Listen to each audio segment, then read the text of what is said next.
Welcome to Grit with Wisdom. This is the podcast that delves deep into the inner psyche of mountain bikers from all walks of life in order to discover the tools and the tactics that can help us have more fun out on the trails more often. Our aim here is to help you understand what it takes to push our own personal boundaries in the sport we love from a mental and emotional perspective.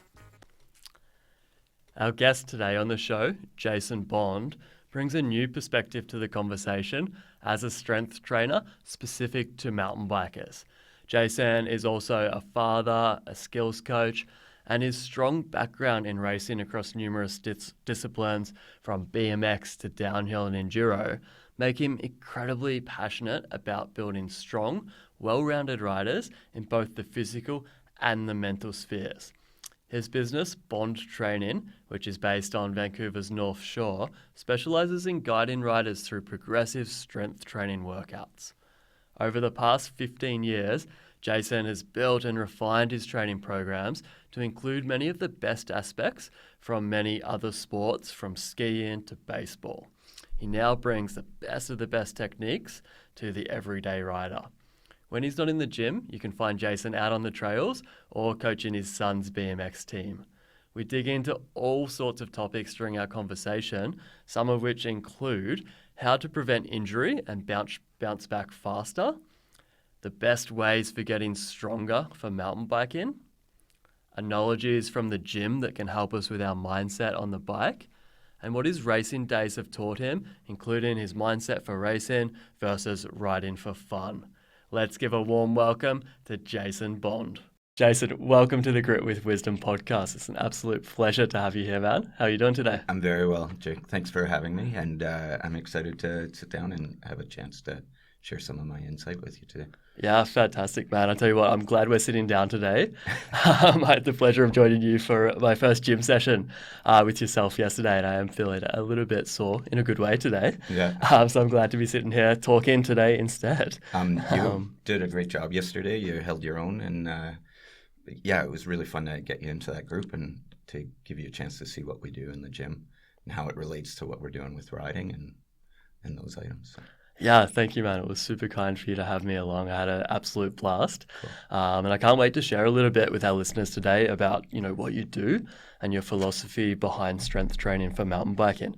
So, it would be really cool if you could maybe just start out by telling our listeners a little bit about yourself. Where are you from and what is it that you do in the mountain bike world? Okay. So my name is Jason Bond and I run Bond Training. I'm based here in North Vancouver. Grew up in a small little town in Ontario, and then as I was finishing up high school, my family moved to Kelowna, and at that point, I already had a love affair with all things two-wheeled, but mountain biking was starting to happen and starting to grow, and so in moving to the interior BC, there was lots of opportunities to ride mountain bikes, and so that started a lifelong love affair from that point forward with mountain bikes. Oh man, that's so cool to hear. So growing up in Kelowna there, I'm sure you were exposed to kind of the free riders and that kind of thing in mountain biking? Yeah, this was early days when, everybody had one bike and no suspension and all that good stuff. And it was a great tool to explore the mountains. I was coming from a BMX freestyle background, and at that time the sport was pretty quiet. There wasn't a lot of opportunities to compete, and for some reason I had in my head I wanted to do some competitive things. And with mountain biking at that point, there were more than enough opportunities to get into a competitive environment. Wow, fantastic. And do you think kind of growing up or learning on such a basic bike, like a rigid mountain bike, has influenced your riding at all today? Yeah, absolutely. It reinforced my love affair for it, and then just that opportunity to figure things out. At that point, magazines were the big way to provide information about what people were doing in other parts of the world, and not being able to see video of how athletes were doing their tricks or their stunts on the BMX bikes. You had to have, you spent time trying to figure that out and sort that out. Right. So lots of trial and error, looking at photos, trying to figure things out. Yeah. Man, I've got the utmost respect for you. Kind of, I missed those days, for better or for worse, with my age. I was exposed to a lot more videos, Right. which I consider myself lucky for that. But I also envy you guys because you were kind of forced to do things the harder way and put in that work. Yeah, and sometimes it came up with alternative solutions to what people were doing elsewhere. So that was interesting as well. Yeah, man, that's awesome. And you talked about kind of being drawn to the competitive side of cycling there as well. What was it that kind of really caught your attention? That's a great question. I think it's multi-tiered. I think I wouldn't have been able to articulate this back then, but the opportunity to connect with others that had a similar passion for the sport. With BMX at that point, you had to travel far and wide to get to an event, but it was a great congregating place where riders from all across the country would come together, and so that was a big part of preparing for a competitive weekend. And then with mountain biking, over the years, it was a great reason to travel to various small towns across the province or across the country, and see areas that you wouldn't see otherwise, just because they were hosting a bike race and it was part of a series that you were trying to perform at. So that's been a great part of the competitive outlet, and then just the learning involved in preparing for being competitive, whether accessing good coaching or the reading and research to figure out how to improve your performance. Yeah, so really embracing the journey. I love it. I've got to say, I agree. As someone who's not naturally very competitive, Yeah. I have been really enjoying doing a couple of races over the last few years just to kind of like give me a focus and, it's a good excuse to go out on some bigger rides with friends, do some training, Absolutely. and then meet new people in different destinations. Yeah. As I get older, having those events to train for actually keeps me on track with just continuing to keep my fitness at a level that I'm happy with and my riding with a level that I'm happy with. It's easy to get complacent about my riding, and so just having an event every calendar year that I'm training for gets me off the couch on those rainy days. So it's helpful. I also got into it in mountain biking when it was kind of a time to racing legitimized you as a rider. We live in a day and an age now where that's not necessary at all. There's certainly lots to gain from entering into a competitive environment and preparing for it. There's so much to learn that will help you as a rider and that you can carry forward into other parts of your life. But it's not, by no means is it a necessary experience for riders in this day and age. So. Totally. Yeah, it's a really interesting point you bring up. I know we were chatting about this a little bit over a coffee the other day about the sport kind of evolving from being, centered solely around racing. And, if you wanted to make it in the industry as a professional, you had to be kind of finishing on top of the podium or fixing that guy's bike. Sure, whereas now there's so many other avenues to kind of, pursue within the industry, which is really cool. Yeah, and just, it's also a great touching point on just all the different aspects that you can pull away from riding. It's good for your health. It's good for your mental health. The mechanical side, there's lots to learn and lots of people enjoy that, Totally. that element. I think there's a strong spiritual side to being outside and moving and jumping and playing in the woods. So there's all these wonderful aspects to riding that, and it's a great stress release, and it's a great way to explore the world we live in. So, and the equipment right now is just so good. Like it's a great time to get in the sport.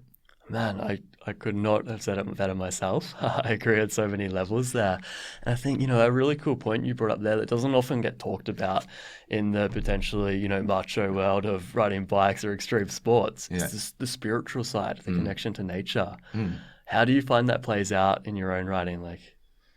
Well, just a practice of pausing, taking a moment to look at the environment you're in and to take in your surroundings. I mean, it just depends on where you're at, what your headspace is.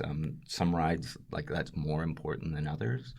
There's other times where you're just looking at the clock and you're just trying to not get the ride over for the sake of completing it, but you've got another appointment after you get out on the trails, and so it's hard to sometimes make the room and the space to do that element. But when you get into the Alpine and you're surrounded by this amazing backdrop, especially here in the Pacific Northwest, it's like it's pretty humbling, and in a really good way, I think.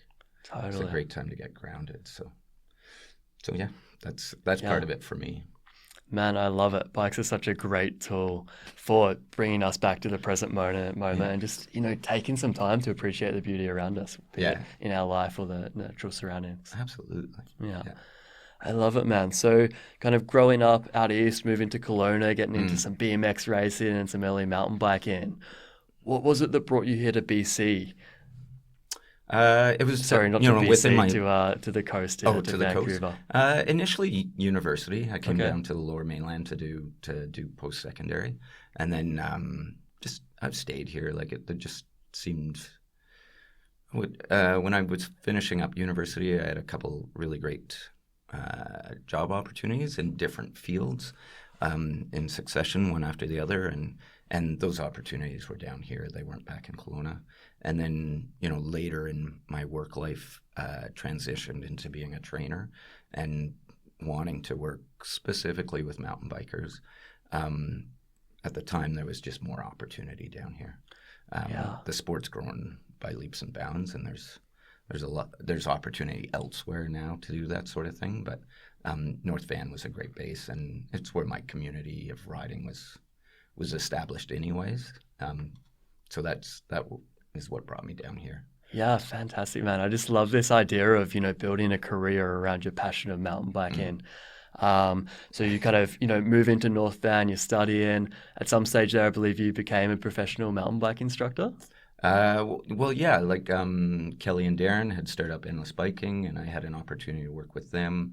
I'd already spent some time with Pedalheads for a season, which was a really interesting opportunity to work with very young children, and just there's a skill set working with that age group, and so that was fun and interesting.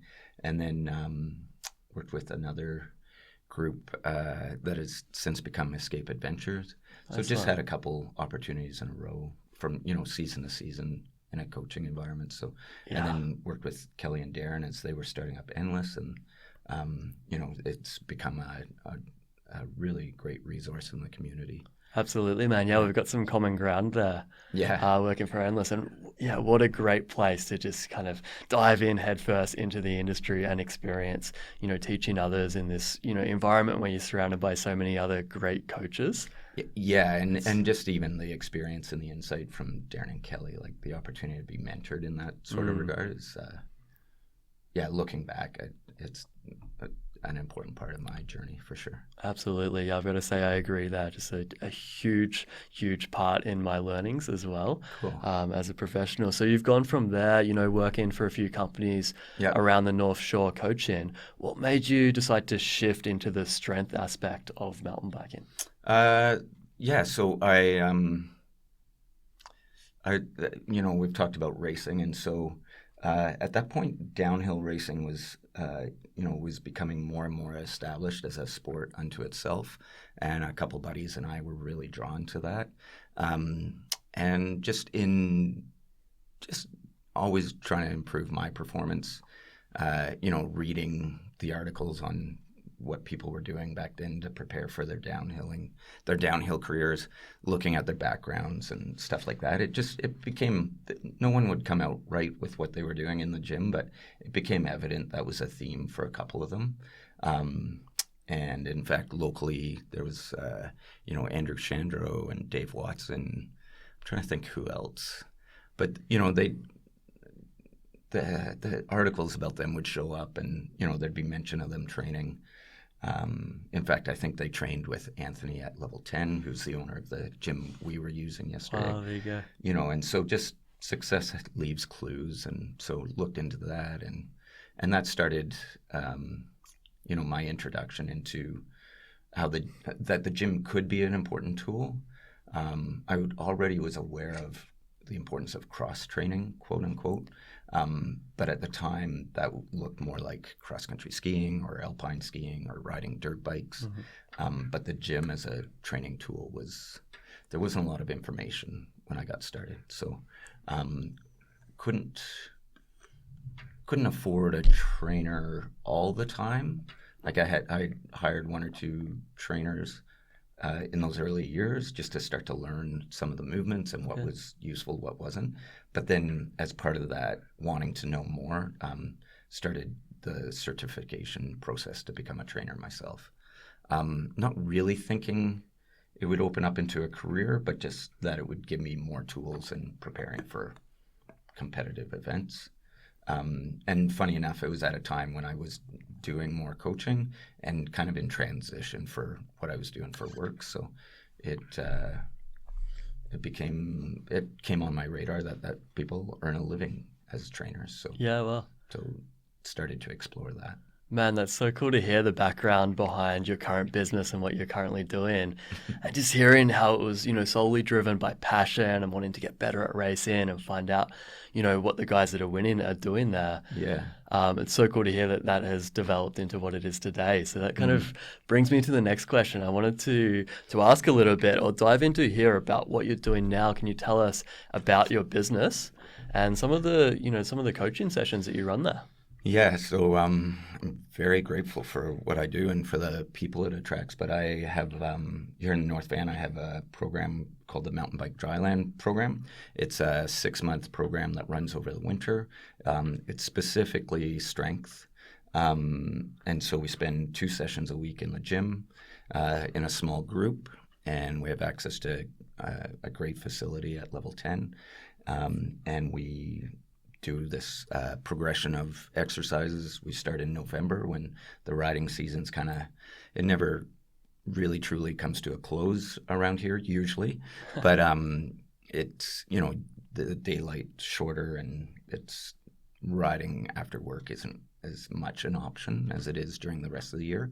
And so it's a great time to get into the gym and start doing a gym program. And then over the 6 months, we progress that from, the fundamental movements, reviewing, moving well, good form, starting to add weight and reps and volume. And then over the course of the 6 months, we just continue along this paradigm as if we're preparing for, a really competitive season. The people the program attracts these days is a range. You have people that are new to riding, have no intention of being competitive, to some of the better riders in the province, both age group and at the elite level doing the program. So it's definitely really fun to get into the gym with a group of people that have riding in common.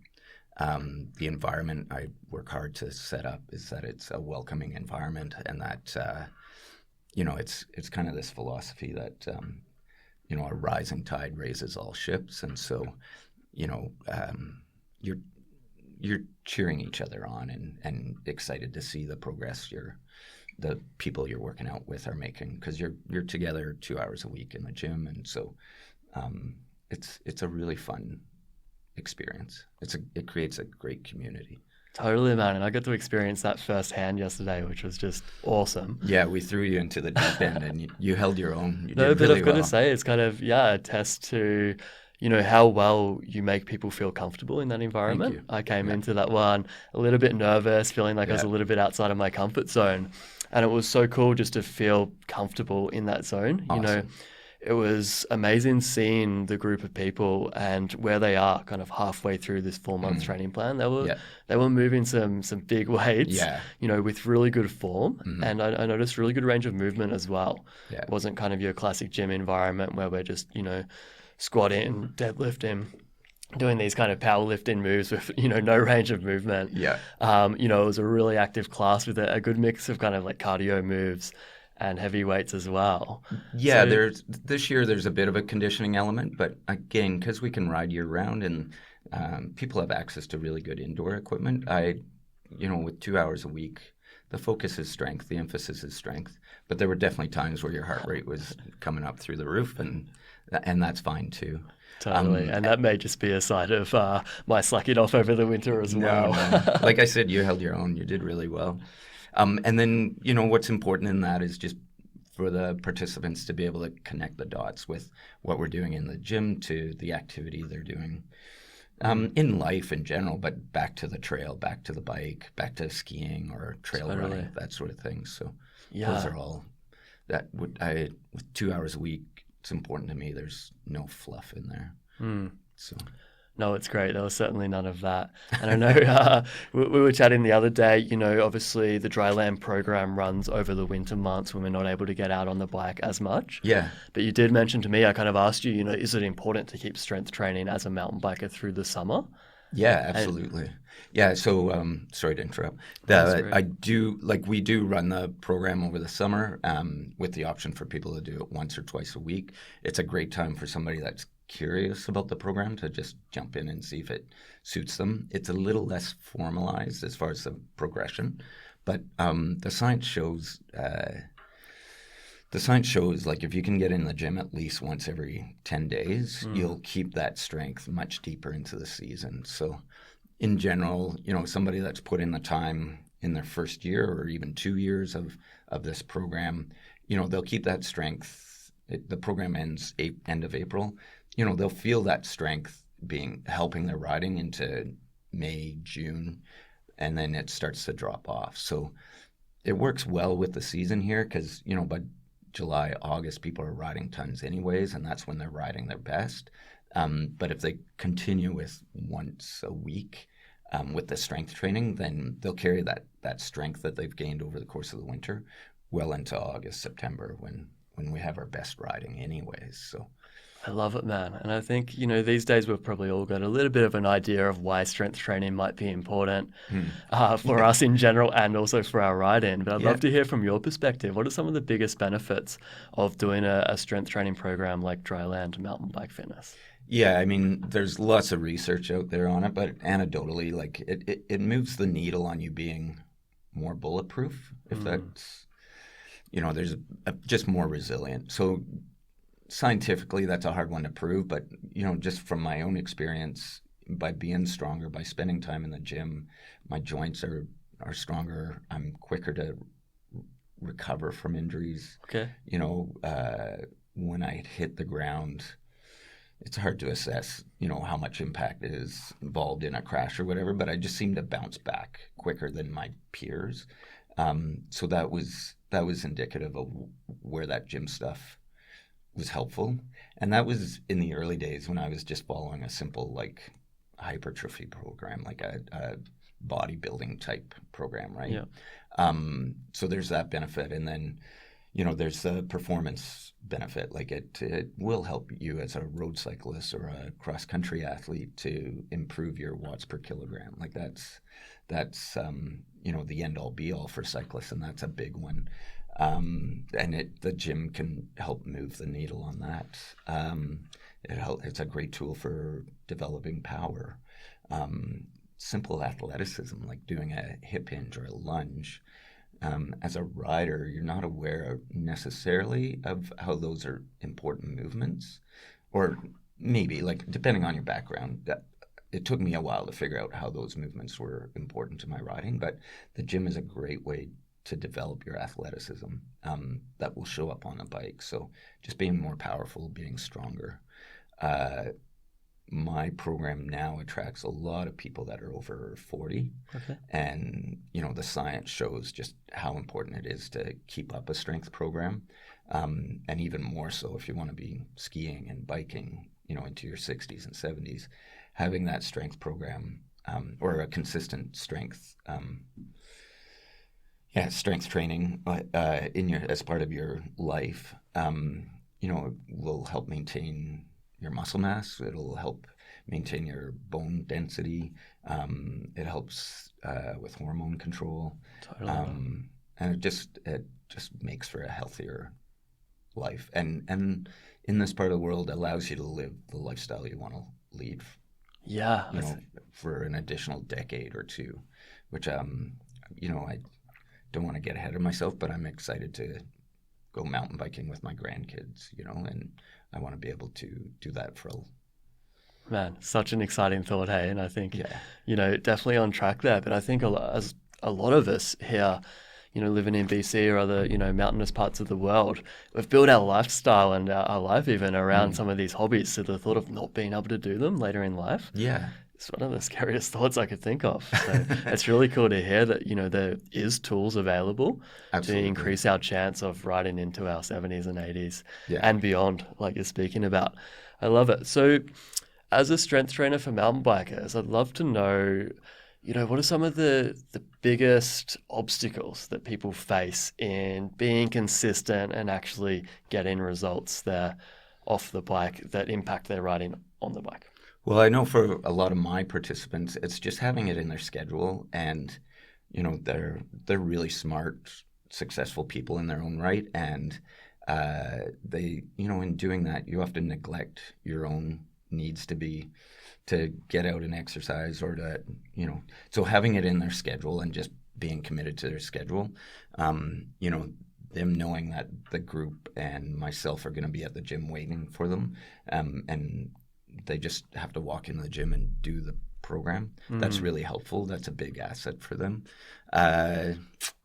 I think for a lot of us, I wasn't a natural athlete. I did play sports, but not at a high level. So, the additional training, the getting into the gym to train is pretty foreign, and almost feels like oil and vinegar sort of thing, or water and oil, like just doesn't feel like it goes together necessarily. It's one of the reasons why, making that space and the environment feel really welcoming is important, because I believe quite strongly it's a really valuable tool, but I also understand it's not a comfortable place for a lot of people. So just getting over that initial hurdle is a challenge. And Totally. there's a lot of questions around what is the right movement, or somebody told me to do this, but Instagram's telling me to do that, and I don't know if this looks right, and so that's the other thing that I think a trainer, and certainly one of the things I'm really proud of, is the opportunity to hand over the knowledge and the tools to walk into a gym and confidently do a workout, and know that what you're doing is going to help your future you. Because that's intimidating, if you haven't spent time in a gym before, especially with it just. Yeah, man, I've got to say I agree there. It felt to me a little bit like information overload when I was just getting back into the gym, trying to focus it on mountain biking, but there's so much information out there. Totally. I found it so hard to decipher which of these bits of advice are the right bits of advice for me. Absolutely. Right now. So it was really cool getting the opportunity to train with you yesterday. Thank you. Yeah. And really see that, right, this guy's had 15 years of experience deciphering this information down for me. Yeah. And now he's delivering the exact right moves for me, the exact right body weight and feedback, at the right time for my journey. So yeah. Awesome. that was really cool to experience. And I'm curious, obviously over your own journey of riding and throughout, the training or coaching world, you've obviously had some really good mentors of your own. So much so. Yeah. I'm sure you've been given lots of advice over the years, but is there any one bit of advice that kind of really stands out or sticks with you today? Oh, man. I don't know if there's one piece of advice. I guess if we talk about specific challenges or examples, maybe I'll come up with something, but there's no one thing that stands out as a philosophy or as a tool. I think that's the beauty of of what you're doing as a coach, but also a coach that's providing tools in the aspect of mental performance and overcoming challenges on the trail or in life using your brain. There's a lot of powerful tools out there that people may not be aware of, and the value of bringing in a coach is they can just see the challenge you're up against and provide one or two tools. You don't get lost in the noise, and they can the coach can hone in on what's important, and just bring that message to front and center, present that tool so it's front and center, and then just walk you through it. And that, just even teaching simple skills. Like I'm sure you had moments like this where, I don't know, like a rear wheel lift, like the elements of doing a good rear wheel lift on a bike are not complicated, but you can share that in a 20-minute lesson, and Totally. people are doing it fairly competently. That probably took me 5 years to figure out, and so that's the beauty of having a good access to a good coach or people that can share that information well is it really speeds up your learning curve. I agree, man. And, I read a study recently. It was really interesting. It was talking about the idea of the 10,000 hour rule that we've probably all heard of. It takes, roughly 10,000 hours or 10 years to master a skill. Yeah. And, we all grew up, wheeling. Every night after school, we tried to do wheelies. We tried to do buddy hops, whatever it was. Put it in those 10,000 hours. And I think we can all attest that, time on the bike works. Yep. But what was really interesting about this study that kind of follows a similar line to what you're speaking about there is that they actually proved it is possible to beat the 10,000 hour rule by following in the footsteps of someone who has already done it and someone who is skilled in transferring those tools over to you. Yeah. So, like you're saying there, it could take 10,000 hours to learn a rear wheel lift, or it could take 20 minutes. And it's kind of like, are you trying everything by trial and error, or are you just trying the right things and focusing on them until you get it? Yeah, 100%. And that 10,000 hour rule, as you know, has some serious caveats. And I think that's a big part of it is that, just doing the same thing over and over isn't like, it's important to do that when you're practicing the right skills. Totally, yeah. But if you don't have the right skills in place, then there's a lot of fishing around. Yeah, you can still learn the thing, but it's going to be very inefficient. Yeah. Yeah. And we live in a day and an age where, we have a great access to high level coaching, right? Like you're achieving your PMBI certificate, gives you some pretty powerful tools that just as a standard of coaching elevates the game. So it's a great investment for riders of any level. Absolutely. It's a reminder to myself, actually. So. Totally, man. Yeah, I think, talking to a lot of other coaches, we often say, we've learnt just as much about our own riding and our own skills or lack of during the instructor training course, the PMBI there. 100%. Yeah. Yeah. Awesome, man. So I wanted to dive in a little bit here and talk about mindset.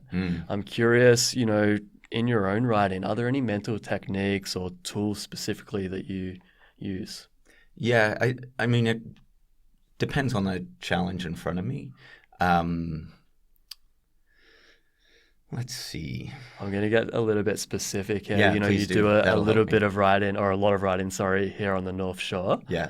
You're standing up the top of a trail, maybe in a bit of a group of riders. It might be people you haven't ridden with much before, but you're feeling a little bit nervous. You know the trail ahead's going to be technical. You can probably ride it, but you're not quite sure. Is there anything you'll do there to kind of like refocus and get in the zone? Well, there's a number of things. If it's something we're sessioning and I'm very serious about completing it, but I'm also very concerned about the risks, I'll give myself a 3-shot rule.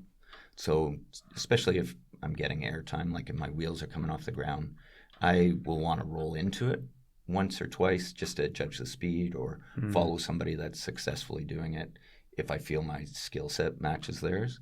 And then if I have to roll into it and I haven't completed it by the 3rd time, then I need to step away from it because mentally for me there's a lot invested in it and you start to get tired pretty quickly after that.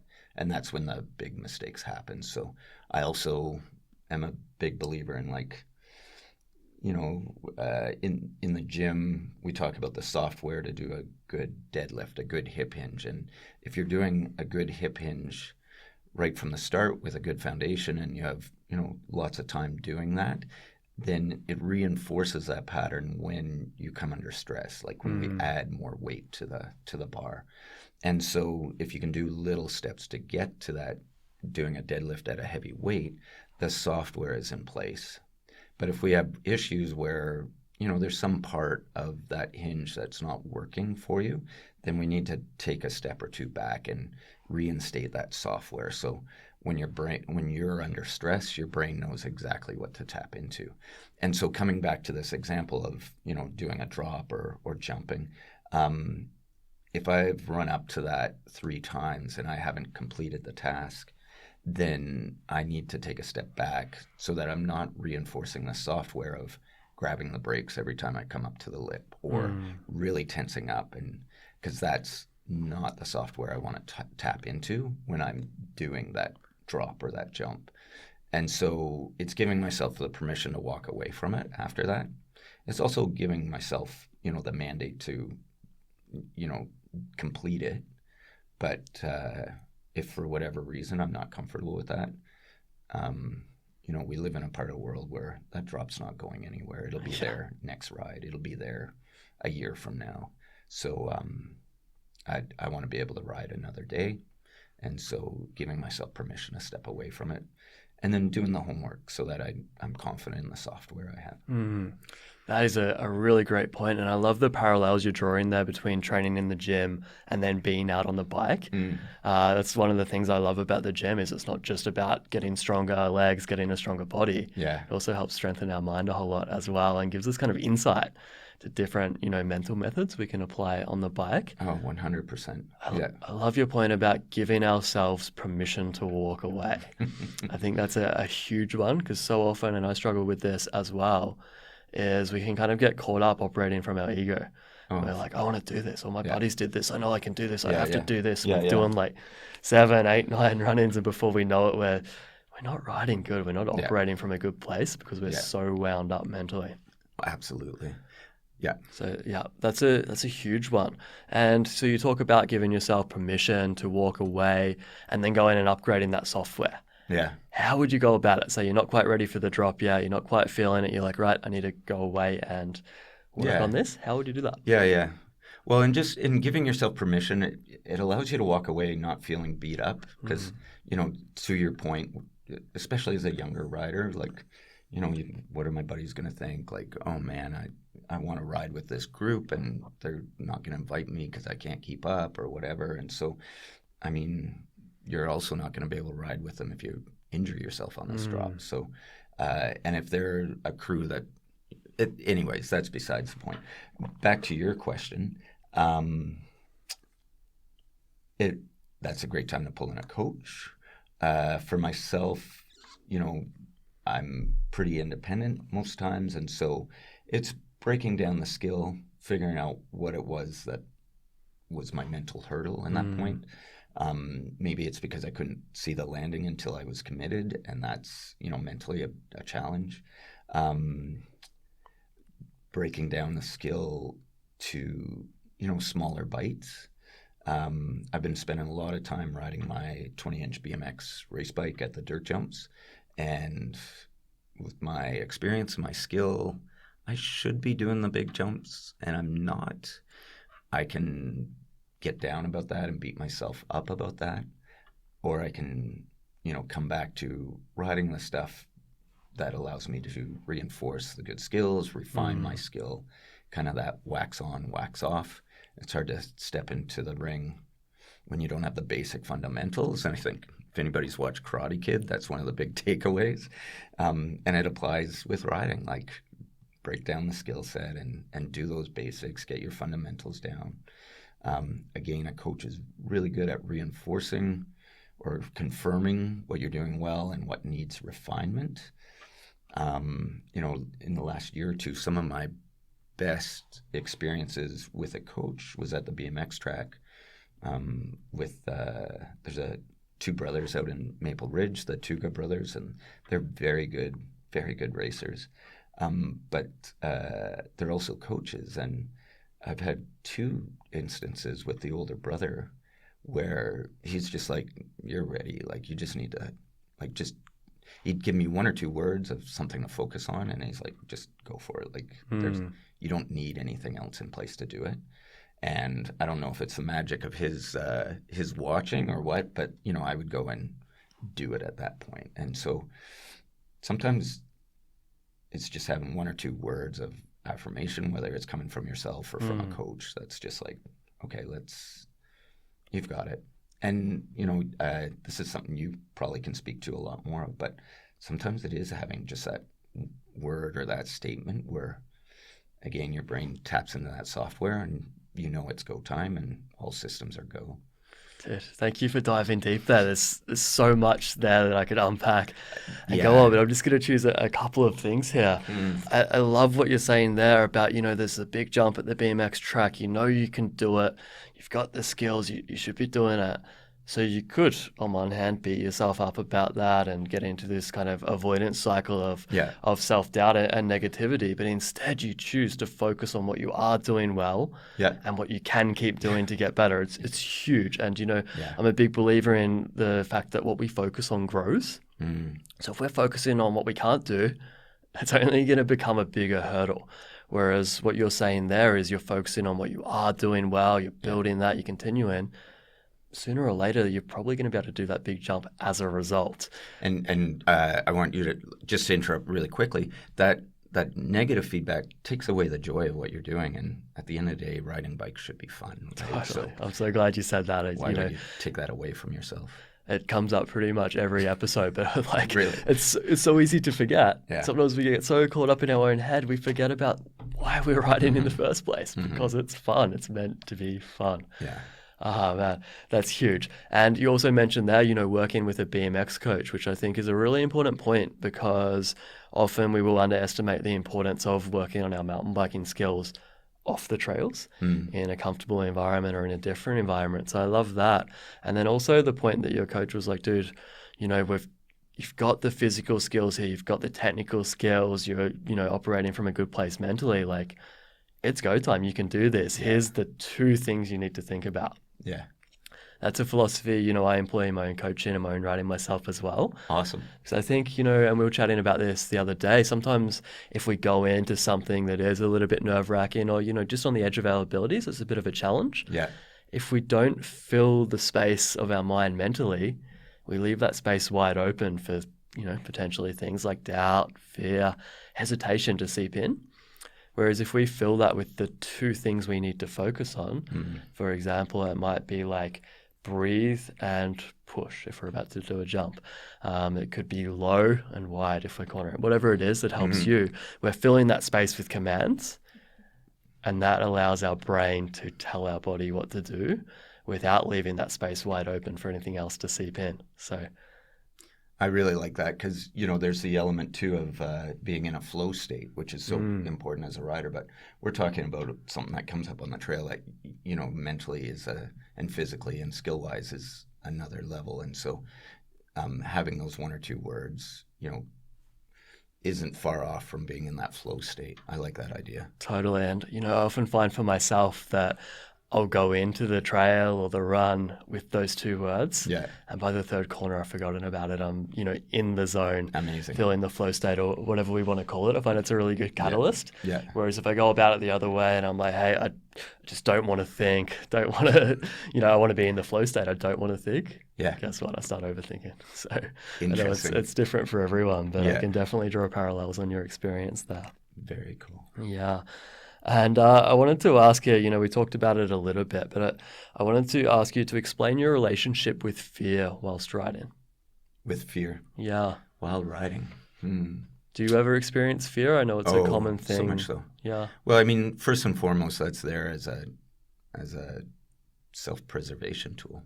So it's important to respect that fear. And then it's important to not let that override your abilities or your skill set.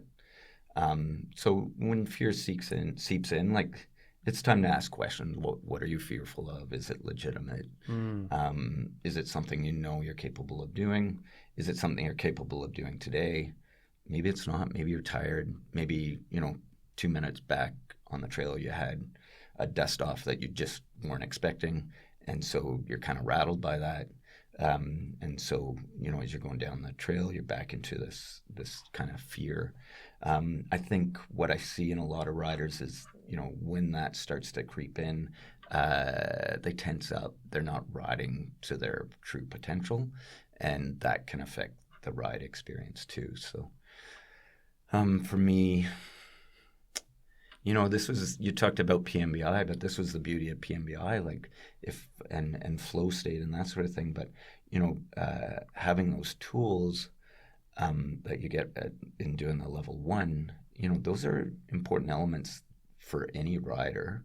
And so if I'm feeling fearful or I'm tensing up because of that, sometimes it's coming back to one or two parts of, what are the elements to riding well and focusing on that. When it comes to, like I said, I'm working on my dirt jumping. If it gets to a point where it's taking away from the fun of what I'm doing, then it's taking a step back, or it's changing the scenery, or changing the focus. But again, that in doing my own coaching on the trail, like that, when you see somebody facing that, it's an important time to remind them, like, that's healthy. It's there for a reason. And so don't ignore it. Don't beat yourself up because it's there, but, think critically about how to overcome it, how to move forward. Yeah, totally. I love that, man. Such a healthy relationship with fear that you've developed over the years. And it's, obviously kept you safe and injury-free for the most part, because you're still riding. But to that point, like as a coach that, has this toolkit for the mental aspect of riding, what insight do you have on that topic? Like that's a really interesting and multi-tiered topic. Like, how do you address that for the people you're coaching and for yourself? Yeah, thanks for asking. I draw so many parallels with what you just said there. And first and foremost, fear is good. Mm-hmm. Fear means we value and respect ourselves. Yeah. And we talked about this a little bit before the podcast. Obviously, coming on here with the camera, the microphones is a little bit nerve-wracking for the first time. Yeah. And I was certainly nervous when I started podcasting. But, I kind of said to you in the lobby that, it's good, man. It means you're excited for this. You value Absolutely. this. And often we'll feel that in our mountain biking as well. We're like, hey, there's a skill or this feature we've been working on for a while. Yeah. I'm a little bit scared. That's a choice. That's an opportunity for us to either dive into that fear and work ourselves up and get more and more worked up and potentially, lose that opportunity or have a bad day. Or it's a choice for us to say, okay, I'm feeling some butterflies, feeling some nerves.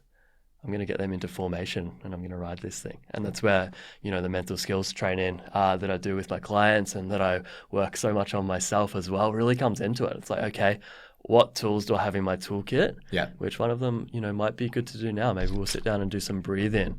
We'll lower our anxiety a little bit to a point where we feel like, right, I'm focused, I'm ready, I know exactly what I need to do. Yeah. What are the 2 or 3 skills I'm going to focus on? Amazing. Okay, I'm going to breathe, I'm going to push, and I'm going to poke as I go off the job. Whatever it is. So that's a really short 5-second kind of rundown of some of the tools I'll use. Obviously, there's a lot more, that are more specific to specific people, specific situations. Yeah. But, just like riding a bike or just like doing a deadlift, the foundations are always the most important part. Absolutely. To expand on that, like I enjoy racing, but I still get nerves when I show up at the start line. And so, again, that's not a bad thing. If you didn't have nerves, you wouldn't be at the heightened state to perform at your best, right? So a little bit of that stress, a little bit of that fear is actually healthy and will help you perform at your best, because you're at this heightened state. In a racing environment, like I've learned to have a routine that helps me, stay in that sweet spot of like just the right amount of stress, just the right of like being focused and preparing. And, that might be something people take away from this conversation is like, as a racer, there is an opportunity to create a few of these habits or just a routine. Some people would call it superstition, like put the right sock on before the left or whatever, but that will just help you get into that state of staying heightened and focused, but not being overwhelmed by the fear of it. Totally. No, because it can be debilitating if you don't have those tools. can be, for sure. And I love what you said there, about the racing.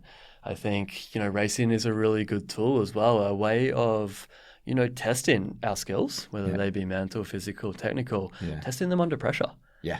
I found that myself, we were chatting over coffee the other day, kind of sharing racing experiences. And I was kind of talking about the fact that, I'm not much of a racer. I'm out there for fun. But what I experienced when I got out there and started racing was, I was like, man, I'm still getting these race nerves. I'm still riding like crap. And I'm like, Jake, you don't care about this. Why? Why are you getting all stiff and riding like crap? But what I realized is, whether I consciously care or not, I did. And just something about being in that race environment and having this goal of going fast was testing me. Yeah. I was like, wow, okay, it's time to go back to the drawing board and, put into practice some of the things that I've been, learning about and teaching others. So I think whether it's racing or just challenging yourself, maybe stepping up the bar every so often and, riding some harder features or even, trying some wheelies or some manuals or something you haven't tried before in the parking lot is a great way of, testing these mental and physical skills. Yeah, absolutely. Cool. I love it, man. And, on that subject, what's a new skill you've learned lately and how did you go about that? Yeah, so I'm really enjoying being a dad right now, and I have 2 young boys. My eldest, Jack, is 7. Right. He's turning 8 this year, and my youngest, Harlan, is 3.5, almost 4. And when Jack was starting to get into riding a strider and now he's on a pedal bike, it was really fun to take him to the pump track and tool around there. And at that time, I had the option to get into a mountain bike, but a dirt jumper would have been just as well. But it was really fun to hang out at the pump track with Jack, and both of us, ride through that and have a big smile on our face. But with a little bike like the BMX or a dirt jumper, the pump track's a lot more fun and you get a lot more out of it that compared to riding a big full suspension bike. There's still lots to be gained by being on the big bike, but like I said, I had the luxury of getting into a little BMX bike. And so it's been really fun hanging out at the pump track and pushing my skill set there, but also the fitness element in there. So for me, it's a skill I've had, but when you watch some of the high-level BMX racers, you realize that I'm just scratching the surface of what you can do in like a wheelie manual or a pump manual. And so that's something that I've been working on and applying it to the 20-inch versus the 29-inch wheeled bike. It's a different beast, and it's been a good challenge. So with regards to learning that, the pump track locally are great because the bumps are pretty shallow and pretty conservative, low consequence. And then learning that, being confident with it, and then applying it to with more speed, and then bringing it to the BMX track where the bumps are a bit bigger and a bit more drawn out. And again, starting off conservatively, and again, adding speed and more distance. So it's coming along. I'm not able to do more than a single set of doubles, like from one to the other. Occasionally I can do a triple on the small bumps, but nice. That's what I'm working on right now.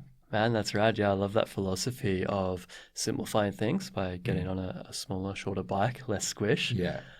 Finding a comfortable environment like the pump track, and then breaking it down into small steps, being like, okay, I'll start on the small, shallow ones, then maybe I'll move up to the BMX track. Yeah, it's awesome. Yeah, totally. And as a word to anybody out there that's a parent of young children, the pump track is a great place to hang out and introduce your kids to the fun and joy of riding, but also for you to still be on the bike and get out there with them. It's great for your kids to see that's something you enjoy to do, and there's lots to learn there that will apply to your trail riding and what have you. So it's pump trucks are a great invention. It's so cool to hear. I'm just picturing you there, with your kids, not only teaching them, but almost them teaching you as well, and just having fun out there together. It's great. What's your favorite pump track on the North Shore? You know what? Well, Inter-River's nice just because you have the BMX track there. I think, I think I'm excited to see what the indoor facility is going to look like when it opens up. I think as great as asset for the community Inter-River is, I think when you look at, say, what Chilliwack built with their pump tracks, we missed the mark by a long shot for, what a North Van is an international destination for riding, and it would be nice if we had some more international level assets in regards to pump tracks and stuff. If you ever get a chance to travel Vancouver Island, every small town has an incredible skills facility from, the Steve Smith facility. But up island at Cumberland, they have a really wonderful jump park and skate park and BMX track. And further up in Campbell River, there's a pretty good one. And popping over to Powell River on the mainland, they have a great skills park. So if that's your jam, there's some great facilities to visit around that are a couple hours from here. And in the lower mainland, I've been spending a lot of time at Invergary doing the dirt jumps there. And Richmond has a pretty good pump track and a good set of dirt jumps. So. Nice one. That's the scoop there. So for anyone listening and wanting to improve their mountain biking skills or their pumping and dirt jumping skills, you know exactly where to head right now. I wanted to talk, a little bit here about, some of the less fortunate things that can happen as part of this sport. I'm not sure if you've experienced any big, crashes, injuries, or even just smaller setbacks during either your racing days or just your biking career in general. But I'd love to know, how do you approach this? What do you tell yourself after a crash or a setback? Yeah, that's a great question. Or even being around people that have had big crashes. It's a reminder of, that there's great potential to be injured in the sport. Being proactive about your strength and your mobility is helpful. Being proactive about acquiring the skills, gives you confidence as well. And then just being able to safely assess the risks, knowing that risk, there's a potential to get injured just riding the trail you started on 5 years ago. That can happen. Not taking that for granted and taking the extra minute to put on the safety gear or going for the safety gear that seems a bit overbuilt for the ride you're intending to do. I never regret putting on bigger knee pads than, maybe the ride suggests. And then just mentally, just breaking it down. Maybe it's if that's getting in your head, an injury you've had or a peer, somebody close to you has had, taking a break from what, that trail or that style of riding is not a bad thing. Like I said, that stunt will be, likelihood will be there next year, or, there'll be another day to ride. So in dealing with an injury, being what I see as a trainer, being proactive, pulling in experts when you can, when you have the luxury of bringing in good physio or a good doctor to look at the injury, that is worthwhile because that knowledge can be helpful. Being your own advocate in those moments, and then just doing the work to get back to being healthy. For me, I'm focused on the physical side, but there's a mental side as well. So, just that's a great time to refresh your mental skill, the mental skills in riding well. Yeah, I love that, man. Almost seeing it as an opportunity to take a step back, refresh your skills. I think that's it. You look at those incidents or those stages where you're dealing with an injury and look at the opportunity in that. For sure. And it almost goes back to what you were saying earlier about, giving ourselves permission to take that step back and say, hey, look, I'm not where I was yesterday. Yeah. I've had a setback, but that's okay. I'm here now. Totally. And often it is, taking one step back for 3 steps forward. Often it comes as a bit of a gift. It's a chance to, get focused, tune up our skills, look for weak spots. Absolutely. And then come back stronger. Yeah, absolutely. I love that. And what has been one of the biggest, challenges or setbacks you've had over the years on the bike?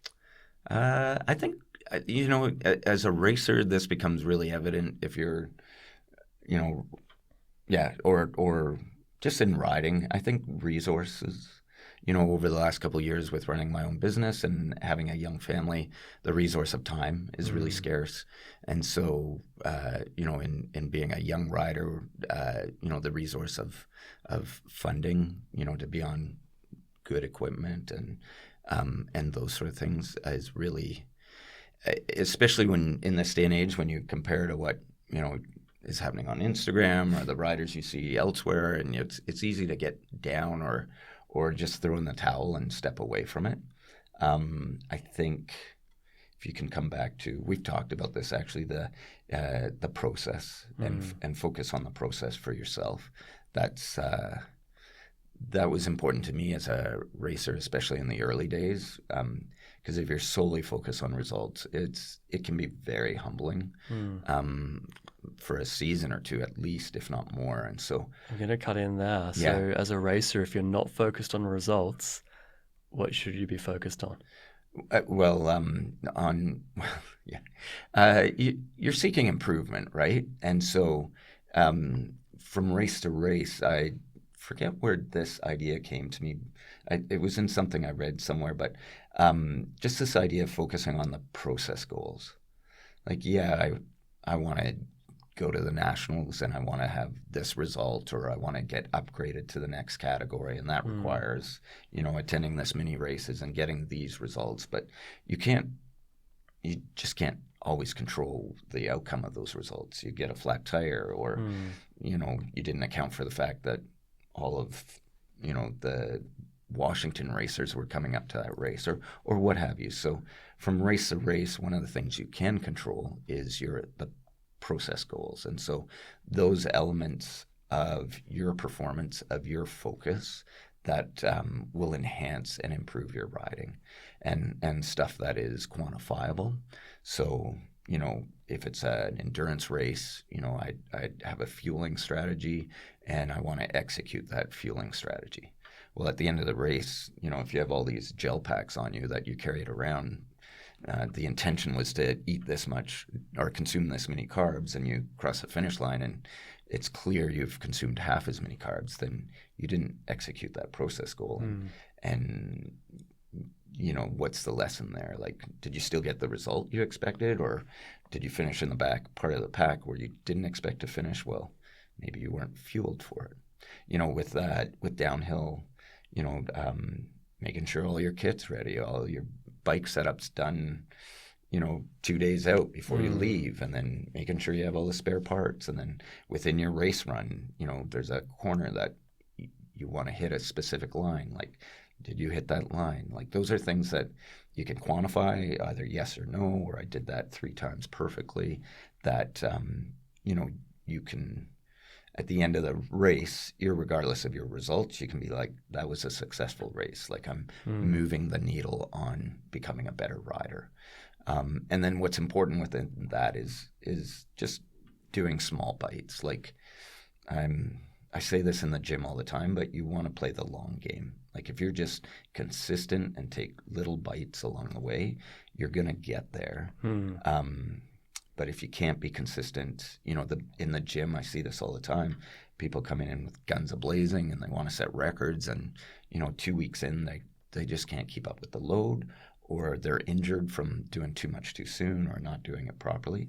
And then it doesn't matter what your ambitions and goals are. Like, as an athlete, if you can't be consistently training, you're not going to hit the levels that you're capable of. So that's some of my philosophy around it.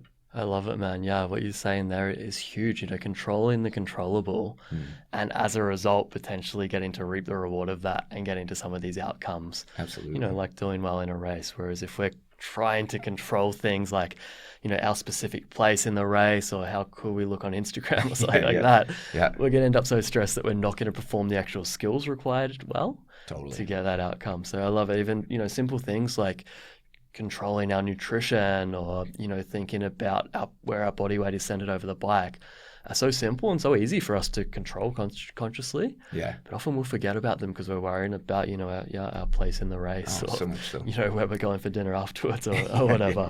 Yeah. That's fantastic, Matt. So some really solid processes there you've developed and worked on yourself over the years. I love it. Thank you. And I know, you're so modest, you probably don't like talking about this stuff, but I'd love to bring up, some of your, racing highlights over the years. I know you've done quite well there. Well, I'm not a natural athlete. I've enjoyed the process of racing, and moving the needle on my performance. I've helped support a lot of race organizers over the years with my entry fees, but. Yeah,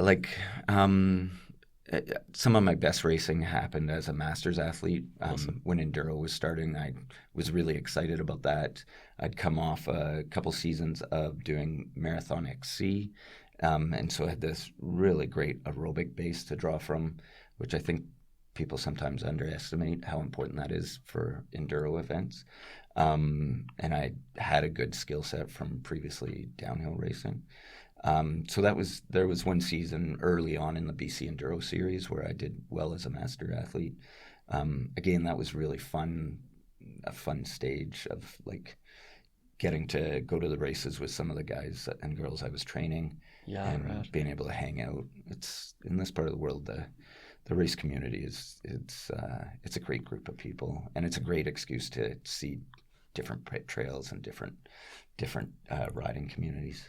BMX has been fun, and it's been fun learning that sport, BMX racing, over the last couple of years, especially at my stage of life. The guys and girls that are doing it at this age are either brand new to all types of riding or have been BMX racing since they were 9 years old.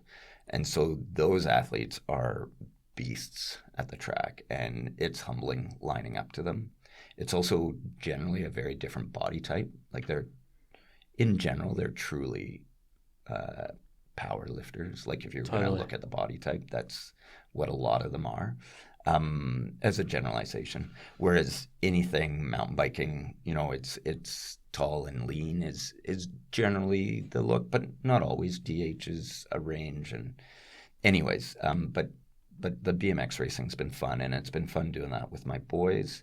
I've really enjoyed not taking just a back seat and supporting the track and supporting my boys in their racing, but also being able to get on the track with them and practice with them, and that's been really fun. I sometimes feel a little bit selfish when there's other parents that are helping with the back end of keeping the track running and stuff, but there's other ways that I try to contribute to that, and certainly grateful for their contributions to make that track run, because at the end of the day, it's been a great tool to introduce those riding skills to my boys that I know as they get older they'll carry forward. And I see it already with Jack skiing and stuff. There's stuff he's learning at the track that it's just natural now for him when he's skiing or mountain biking. So it's pretty cool to see that.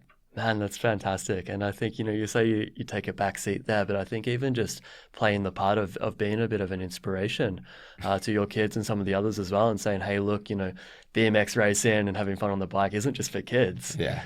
I'm your dad and I'm still out here shredding. I think that's rad. Yeah, maybe shredding is a very, very generous comment around my riding, but I think that's one of the things I'm proud of with my riding over the years is I just enjoy being on two wheels. So, I have experience road racing. I have experience doing randonnée. I have experience doing cross racing. I really enjoy cross racing and would encourage any competitive mountain bike athlete to try that, because it's a good way to just get out of your comfort zone in the fall around here. Coming into BMX at this stage has been great. And it's, at this point in my life,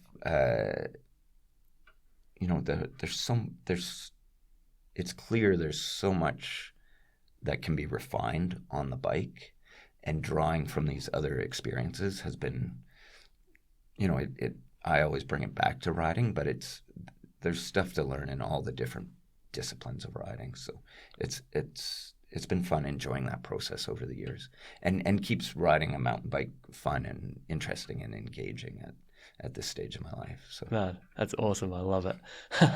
One, you're far too modest there, but two, I think, the definition of shredding isn't necessarily, being the fastest guy on the EWS circuit or doing the biggest whip on jumps on A-line. I think shredding is about having fun. absolutely. And you just hit the nail on the head there, trying lots of different disciplines, Yeah. Enjoying that kind of personal growth and exploration through bikes as a tool. Yeah, That's absolutely. what shredding is to me. Sweet. So we're going to start winding things down here. This has been a fantastic conversation. I'm really curious, is there anyone that you personally look up to in the mountain bike world? That's a great question. Over the years, like there's a long list, I guess. I'm trying to think who these days. Locally, it's been really fun to see the talent here develop. We've got really high-level coaches coming up and helping local athletes develop for the world stage, which I think was an interesting puzzle that's been slow to have the pieces in place, but it just, with what's happening with our local downhill racers, those pieces are coming together. So it's been fun to see that happen. No one person comes to mind right now. No, that's fair enough. I think there's so many inspiring people, Yeah. especially in our neck of the woods here. It almost, brings the whole community up as a whole, as opposed to like one person standing out. Yeah, absolutely. I will say this, one of the things that's helped my riding over the years, especially as it was for the most part done on my own without a lot of outside input initially, was looking to other sports, other industries to see what they're doing. As someone new to strength training at a time when there wasn't a lot of information for training cyclists, looking to see what other sports that might relate, what they were doing was really helpful in figuring out the tools and techniques.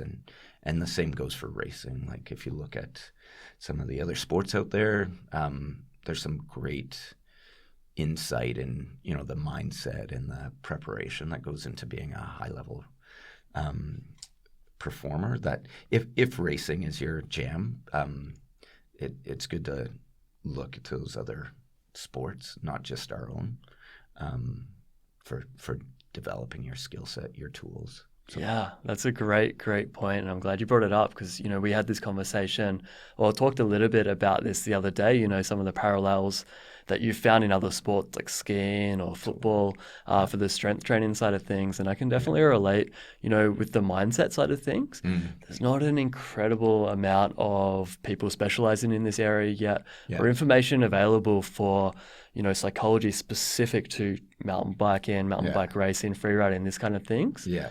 But there is a whole lot of tools that have worked for other similar sports like skiing, snowboarding, football, tennis. Yeah, which segues nicely into I brought you a gift as a thank you for having me on your podcast. No way, my man. And so I wanted to give you this. You open it. Thank and then you so much. I'll explain. I've got a feeling about what it is because you told me about this wonderful book the other day. Maybe you can explain to our listeners. Yeah, you're bang on with it. Fantastic. Thank you. Thank you. You're welcome. Thank you for having me on the podcast. It's been a pleasure to sit down with you and talk to you in this format. So this book was a really important tool for me. There's been a couple along the way about just the mental side of riding and performing. And it's written by a sports psych that his analogies and his stories come from his experience. And none of them are cycling related. It's all American sports, but it's very easy to connect the dots with what we're doing as riders. And so that I think I've probably given out at least 10 copies over the last couple of years of that book. It's been a great resource, and I happily pass it along to you. I'm sure there might be a couple things in there that help you refine your tools and your what you share with your clients. So I hope you enjoy that. Man, thank you so much. Yeah, you're welcome. It's so rad. For anyone, listening and curious about the book that Jason's gifted me, it's called Mind Gym, An Athlete's Guide to Inner Excellence by Gary Mack and David Stevens. So it sounds like there's some really cool tools here that you've used to help your riding over the years and lots of your clients as well. So I'm super excited to go home and get reading. Awesome. We'll have to compare notes down the road. Absolutely, dude. So we've talked about all kinds of things in this conversation. It's been a great wide-ranging one that I know I've personally got lots out of, and I'm sure our listeners will as well. Thank you. No problem, man. You're welcome. I am curious, though, what's the biggest takeaway, if you could choose one, that you hope listeners learn or take away out of this conversation? Enjoy the process. Enjoy the ride. There's lots of resources out there. So if you come up against hurdles, there's people like yourself that can get into the skills, but also the mental aspects of riding. There's the physiological and conditioning elements. There's a lot of tools out there.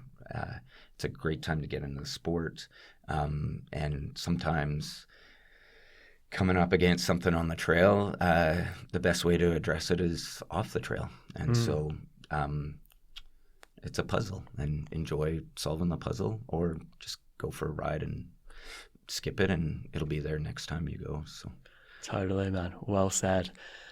For the people listening, if anyone's curious about yourself or about the Dryland Fitness program, where can they find you online? Yeah, so I have my website, bondtraining.ca, and on Instagram, I'm at Bond Training, and then Facebook as well at Bond Training. We'll be doing some summer programs here locally, so that's a great time if you're curious about what we're doing to come in and check it out. And then I also offer customized gym programs for people to do on their own, as well as training programs, so the conditioning element of getting stronger and faster on a bike. So. Right on, man. Yeah, highly recommend checking out Jason, checking out his programs. I'll put the notes to those links in the show notes below. Yeah. Man, thanks so much for joining me. It's been Jake, rad. Thank you so much. It's been a pleasure getting to know you and to spend some time on this podcast. What's up, guys? Just one last thing before you hit the trails. If you enjoyed this podcast, please be sure to subscribe and don't be a stranger.